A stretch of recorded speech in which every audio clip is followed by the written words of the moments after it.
నా పేరు ఉప్పులేటి నరేష్, మాది తెలంగాణ రాష్ట్రం. అంటే ఇందాక పెద్దవాళ్ళందరూ మాట్లాడుతూ ఆంధ్ర పెరియార్ అని అనడం కన్నా తెలంగాణ ఆంధ్రప్రదేశ్ రెండు రాష్ట్రాలు వేసినారు. కానీ సార్కు ఆంధ్ర పెరియార్ అని రావడం ఎందుకు వచ్చిందంటే అప్పుడు ఉమ్మడి ఆంధ్రప్రదేశ్ కాబట్టి ఆయన ఆంధ్ర పెరియార్గా పిలవడం జరిగింది, తెలంగాణ ఆంధ్ర అని కాదు. సో ఏదేమైనా నాకు ఈ సంఘం 2007లో పరిచయం. 2007లో పరిచయము. 2007లో కార్యక్రమాలు చేస్తున్న తరుణంలో వీళ్ళందరూ సంఘానికి పరిచయం అయిన తర్వాత జయగోపాల్ సార్ని ఎప్పుడు చూసారో తెలియదు, కానీ నేను మాత్రం 2007లో పరిచయం అయితే 2008లోనే సార్ని కలిసాను. 2008లోనే సార్ కలిసాను. ఇందాక అందరూ మాట్లాడుతున్నారు. సార్ నిజంగా 2008లో పరిచయం అయిన తర్వాత నా దగ్గర అడ్రస్ తీసుకున్నాడు. నేను సార్ అడ్రస్ తీసుకోలేదు. సార్ నాస్తిక యుగం బుక్ లో వెనుక హరిబాబు కాలనీ అని ఉంటుంది అడ్రస్. ఆ బుక్ వెనకాల అడ్రస్ ఉంటుంది, కానీ సార్ స్వయంగా రాసుకుని అడ్రస్ తీసుకున్నాడు. తర్వాత ఆ అడ్రస్ తీసుకున్న తర్వాత నేను సార్కి మళ్ళీ కాంటాక్ట్ లేదు, మన కార్యక్రమాలు జరుగుతున్నాయి, అలాగే ఉన్నాను. అప్పుడు తెలంగాణలో కొన్ని ఇబ్బందుల వలన మళ్ళీ భారత రాష్ట్రీయ సమాజం అధ్యక్షుడిగా సాయి నరేంద్ర అన్న అధ్యక్ష పదవి చేపట్టిన తర్వాత ఆ కార్యక్రమంలో జరుగుతున్న తరుణంలో అజయ్ అన్న వాళ్ళ పెద్ద కుమారుడు పుట్టిండు. అప్పుడు కొత్తపేటలో 21st కార్యక్రమం ఏర్పాటు చేసింది. ఆ కార్యక్రమం తర్వాత నరేంద్రన్న సూచనతోని ధర్మారం ప్రధాన కూడలిలో ఆర్ఎస్ఎస్ భావజాలం ఉన్న ఆ మండలంలో 80 మందితోటి నల్ల జెండాలు పట్టుకొని పెద్ద ఎత్తున ర్యాలీ చేసిన దేవుడు లీడర్. ఆ ర్యాలీ పెద్ద ఎత్తున చేసి సారు ఆ ర్యాలీ చేసిన తర్వాత నాకు పోస్ట్ కార్డులో ఒక లెటర్ పంపింది. నేను ఇప్పటికీ దాన్ని చాలా జాగ్రత్తగా ఇంట్లో ఉంచుకున్నాను. ఆ లెటర్లో ఏం రాశారంటే, అది అంత పెద్దగా జరిగింది, నీ పైన ఎవరైనా అటాక్ చేయడం ఇలాంటిదని జరిగిందంటే అలాంటిది ఏం జరగలేదని సారు ఆ లెటర్ రాసినందుకు గాను నేను వెంటనే అక్కడ కథలో మన భావజాలంతో మన ఆలోచనలతో పనిచేస్తున్న ఎస్ఐ సదన్ కుమార్ గారి ఆలోచనలను తీసుకొని రాత్రి 12 గంటలకు భారత రాష్ట్రీయ సమాజం జెండాని నడవడిన కట్టి ఆ జెండా ఆవిష్కరణ కూడా చేసినాం. ఆ జెండా ఇప్పటికి కూడా ఆ జెండా కట్టిన ప్లేస్ లోనే ఇప్పుడు 2 గుళ్ళలు కట్టిరు. జెండా మధ్యలో అయిపోయింది. అటు ఇటు 2 గుళ్ళు కట్టిరు, మధ్యలో జెండా ఉంది. ఆ క్రమంలో నిజంగానే నేను చూస్తున్నా. నేను వైజాగ్ వచ్చినామంటే మమ్మల్ని రిసీవ్ చేసుకున్న వాళ్ళు ఎవరున్నారంటే వైజాగ్ అనగానే అజయ్ అన్న ఫస్ట్ మాకు. ఎందుకంటే ఎక్కడనో తమ్ముడు ఎప్పుడు వచ్చినవాడు. ఇవన్నీ ఎందుకు జరుగుతున్నాయంటే ప్రతి విషయాన్ని మేము రవాణాతో ఎక్కువ మాట్లాడిపోయేవాళ్ళం. సునీతక్కతో కానీ రవాణాతో కానీ ఎక్కువ టచ్లో ఉండపోయేవాళ్ళం. ఎందుకంటే ఆ తెలంగాణ నుంచి వచ్చినామంటే అజయ్ టచ్ లేదు. ఎందుకంటే అజయ్ ఫోన్ చేస్తే సార్ ఎక్కడ సార్ దగ్గర తీసుకుపోవడం, కలిపేయడం, ఎన్ని విషయాలు మాట్లాడాలి, సార్ ఆరోగ్య పరిస్థితి ఎలా ఉందనేది నిరంతరం తెలుసుకునేది.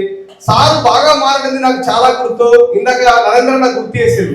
కాకతీయ యూనివర్సిటీ SDLC బిల్డింగ్ లో ఒక కార్యక్రమం మీటింగ్ వచ్చింది. సార్ వచ్చినప్పుడు విలేకరుల మీటింగ్ లో అప్పుడు ఒక మాటని విలేకరులతో అన్నాడు, దేవుడా నీవెక్కడా అని ఒక మాట మాట్లాడితే ఆంధ్రజ్యోతి పేపర్లో దేవుడా నీవెక్కడా అనే కొటేషన్ తోటి అదే ఆయన మాట్లాడిన మాటని అలాగే ప్రచురించింది ఆంధ్రజ్యోతి.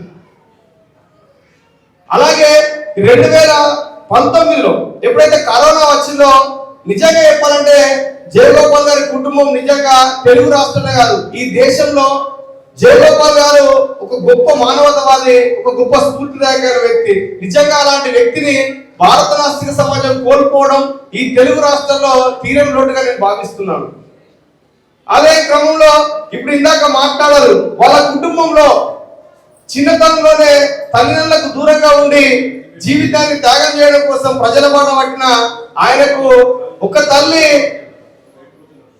తల్లి శారదమ్మ అయితే రెండో తల్లి స్వప్నం నేను స్పష్టంగా చెప్తా. ఎందుకంటే మేము స్పష్టంగా చూసినాం. సారు లేవలేని పరిస్థితుల్లో కూడా ఆయనకు భోజనం చేసి చిరబెట్టేసి అన్ని సౌకర్యాలు అన్ని రకాల సపోర్ట్ కలిగించింది స్వప్న.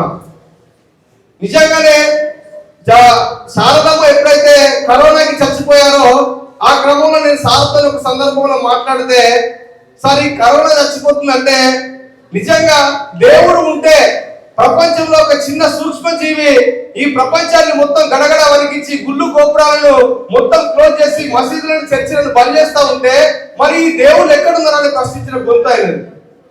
మరి అప్పుడు ఎక్కడున్నాడో తెలియదు. మరి ఇప్పటికి కూడా ఆయన ఎక్కడ కనబడతలేడని ఆయన మాటలో చెప్పొచ్చు. ఏదేమైనా ఆయన పుస్తకాలు రాయడం కానీ, ఆయన వ్యాసనలు, అలాగే నాస్తికం పత్రిక, నిజంగా తెలుగు రాష్ట్రాల్లో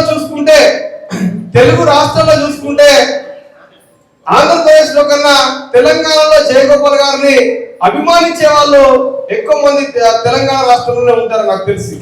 బెల్లంపల్లి ప్రాంతాల్లో చూసుకుంటే హైదరాబాద్, ఆదిలాబాద్ నుంచి మొదలుకుంటే మహబూబ్నగర్, కర్నూలు, కడప నుంచి ఇలా కాకుండా ఇటు సైడ్ ఎక్కువ ఉంటది. ఇందాక రవాణా పోతున్నాడు, జోగిని వ్యవస్థ అనేది మహబూబ్ నగర్ లో ఎక్కువ ఉంటది, మెదక్ మహబూబ్ నగర్ జిల్లాలో ఎక్కువ ఉంటది. ఆంధ్రప్రదేశ్ లో కన్నా తెలంగాణ రాష్ట్రంలోనే జోగిని వ్యవస్థ ఎక్కువ ఉంటది. దానిపై ఉద్యమం చేయడం కాకుండా ఎప్పుడైతే సత్య సాయిబాబా రహస్యాలు బయట పెట్టిండో ఆయన చేసిన విషయాన్ని స్పష్టంగా పత్రికల్లో వచ్చింది. నాకు స్వయంగా కూర్చుని విషయాన్ని బోధించిన వ్యక్తి, నిజంగా ఒక గొప్ప వ్యక్తిని.